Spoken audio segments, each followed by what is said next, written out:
नमस्कार, जय श्री कृष्णा। मैं द्रौपदी पर ही चल रही हूँ। उस दरिद्र ब्राह्मणी ने कहा था कि पांचों भाई संभाग में बांट लो। उसी के तात्पर्य में अब आगे बढ़ते हैं। दरिद्र ब्राह्मणों की मां ने क्षीण और अनुतप्त स्वर में कहा, मैंने तो सोचा था कि बेटे भिक्षान संग्रह करने के लिए लौटे हैं, लेकिन तुम तो सुंदर दिव्य राज्य कन्या हो।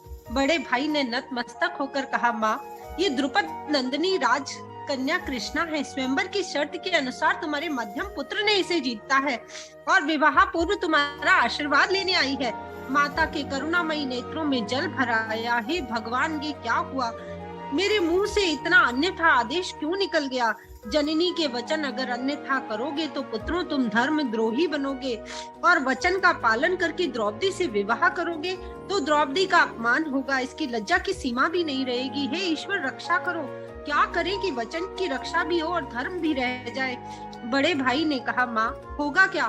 तुम्हारे आदेश की पालना हमारा परम कर्तव्य है और हमारा धर्म और हमारा लक्ष्य भी यही है। तुम्हारे वचनों की रक्षा करने के लिए हम पांचों भाई द्रौपदी से विवाह करेंगे।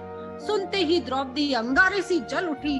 उसने तीव्र दृष्टि उस ब्राह्मण की तरफ डाली जो उसे जय करके लाया था। उसे वो नीरव और निराश सा लगा। द्रौपदी का मन विद्रोह कर उठा। क्या मेरा मत जानने की आवश्यकता भी नहीं? बाकी चारों भाइयों ने स्वयंवर की कौन सी शर्त पूरी की है कि मैं उनकी पत्नी बनूं? मैंने एक को वरण कर लिया, धर्मतः मैं उसी की पत्नी हूँ, और अन्य को पति के रूप में क्यों स्वीकार करूं? क्या इससे मेरे धर्म का नाश नहीं होगा? एक स्त्री का 5 पुरुषों की पत्नी बनकर रहना कितना अपमानजनक और हास्यजनक है। ऐसा दृष्टांत क्या इस धरा पर मेरे सिवा कोई अन्य भी होगा? ऐसा असम्मान क्या चुपचाप ग्रहण करूं? मैं क्यों न प्रतिकार करूं? द्रौपदी मन में सोचने लगी, ये बड़े भाई जिन्हें मैं कुछ पहले साक्षात धर्मराज मान रही थी, कितने मेरे सौंदर्य के प्रति कामातुर हैं, विचार बुद्धि रहित हैं, कुटिल हैं, कामी हैं। और द्रौपदी का मन घृणा से भर उठा। उसे अपने पति पर बड़ा क्रोध आया। कैसा कायर पुरुष है! अपनी ही जय की पत्नी को छोटे बड़े भाइयों के भोग के निमित्त होने की बात सुनकर भी विद्रोह नहीं कर रहा। क्या ये इसके पौरुष का परिचायक है? संपूर्ण ब्रह्मांड का सर्वश्रेष्ठ धनुर्धर, उसके स्वयंवर का विजेता अपनी ही पत्नी का मान नहीं रख पा रहा। तभी माँ ने दुखी मन से कहा, मैं जानती हूँ तुम साक्षात धर्मराज हो, मेरे वचनों का पालन करोगे, किंतु कृष्णा को मध्यम ने जय किया है, अतः वही कृष्णा का पति है। वही मुझे बताए कि माँ के वचन की रक्षा कैसे हो। उस ब्राह्मण ने नयन नीचे करके स्पष्ट स्वर में कहा, जो माँ का निर्देश है वही मेरा धर्म है। बड़े भाई के रहते मैं पहले विवाह करता हूँ तो धर्म नष्ट होता है, अतः हम सब समान भाव से राजकुमारी के पति बने, यही धर्म संगत है। वह सबकी धर्म पत्नी होगी। कहते हैं हुताशन सी जल उठी द्रौपदी। इच्छा हुई कि हवन कुंड की धधकती शिखा बनकर इस पृथ्वी को ध्वंस कर दूं और इन पांचों भाइयों को यज्ञ कुंड में विध्वंस कर दूं। ये मेरे पति के मुख से इतनी लज्जाजनक बात निकली तो ये भी जलकर राख हो जाए, मुझे दुख नहीं होगा। धर्म के नष्ट होने के भय से क्या भला अपनी पत्नी को अन्य पुरुषों को दान कर दे? वो धर्मात्मा भले ही हो सकता है, लेकिन विचारवान सती स्त्री का योग्य पति तो कभी नहीं हो सकता। द्रौपदी अंदर ही अंदर जलती रही, लेकिन मुंह पर कोई भाषा नहीं थी। लेकिन माँ तो नारी ठहरी। कोमल स्वर में बोली, राजकुमारी कृष्णा बुद्धिमती हैं, शास्त्र विशारद हैं, वे स्वयं समाधान बताएं कि हम अपना मत उस पर प्रतिपादित नहीं कर सकते। तभी न जाने कहां से महर्षि वेदव्यास कुटी के द्वार पर उपस्थित हो गए। द्रौपदी सोचने लगी, शायद मेरे प्रभु मेरी रक्षा करना चाहते हैं, वरना इन निर्धन ब्राह्मणों के घर महर्षि वेदव्यास का क्या लेना देना।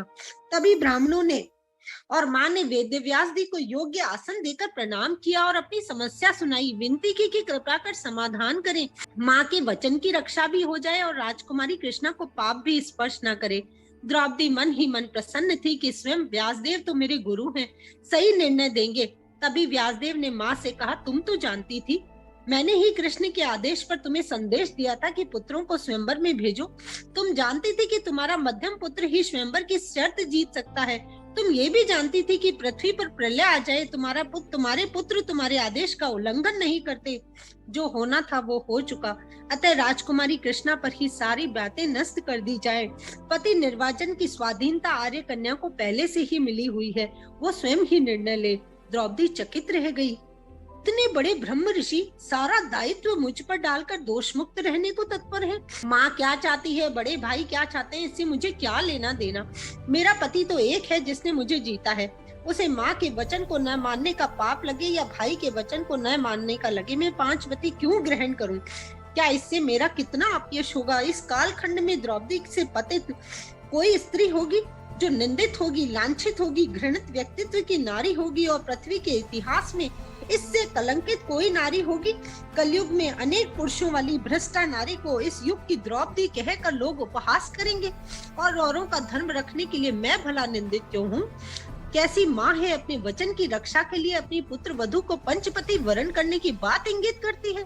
रोम रोम कांप उठा द्रौपदी का, आंखों से अविरल जलधारा बह उठी, कंठ से कातर स्वर उभरा, कृष्ण मेरी रक्षा करो, इस संकट से मेरा उद्धार करो, तुमको सच्चे सखा के रूप में ग्रहण किया है, इस आर्यव्रत में तुम सबसे गुणी और विचारवान हो, ये ब्राह्मण अपने धर्म यज्ञ में तुम्हारी कृष्णा की बलि देना चाहते हैं। तभी आश्चर्यचकित घटित हो गया और द्वार पर कृष्ण और बलराम उपस्थित थे। उनकी मधुर ध्वनि वातावरण को गुंजित कर गई। कृष्णा, तभी माँ ने स्नेह पूर्वक कृष्ण को गले से लगा लिया। हे गोविंद, तुम्हारी दूरदर्शिता के कारण ही हम दुर्योधन के षड्यंत्र के बाद जातुगृह से जीवित निकल पाए। राजकुमारी कृष्णा भी प्राप्त हुई, लेकिन एक विषम परिस्थिति है, द्रौपदी का संपूर्ण शरीर रोमांचित हो गया। तो क्या ये मध्यम पांडव है, यानी अर्जुन ने ही मेरा वरण किया है और गोविंद ने जानबूझकर ये सब नाटक रचा? तभी कृष्ण ने एक मोहिनी मुस्कान कृष्णा की तरफ डालकर सम्मोहित करने वाली वाणी में कहा, आर्यव्रत की सर्वश्रेष्ठ कन्या कृष्णा के प्रति कौन आकर्षित नहीं होगा? पूरे भारतवर्ष में इसके लिए घोर विषाद का सूत्रपात हो चुका है। 5 पांडवों में से कोई भी धर्म को साक्षी मानकर अगर ये कह दे कि वो कृष्णा के प्रति आसक्त नहीं है, तो सिर्फ अर्जुन को कृष्णा मिले तो ये सब ईर्ष्यान्वित होंगे और धर्म की रक्षा के लिए एकजुट कैसे रहेंगे? पृथ्वी पर धर्म की स्थापना के लिए 5 पांडवों की एकता ही मूल मंत्र है। वो केवल कृष्णा के पंचपति वरण पर ही संभव है और कृष्ण के वचन की दृढ़ता स्पष्ट हो गई।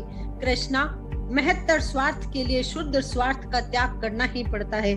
5 पांडवों के बीच ऐक्य रखने के लिए तुम्हारी भूमिका स्पष्ट है। मेरी लीला में संयोगिनी बनना तुम्हारा मेरे प्रति समर्पिता का भाव ही रहेगा। हर कदम पर 2 पल आगे और 2 कदम पीछे मैं तुम्हारे साथ हमेशा रहूंगा। द्रौपदी समझ गई, अर्जुन तो मिल गए, लेकिन पंचपति वरण के बाद ही। जय श्री कृष्णा।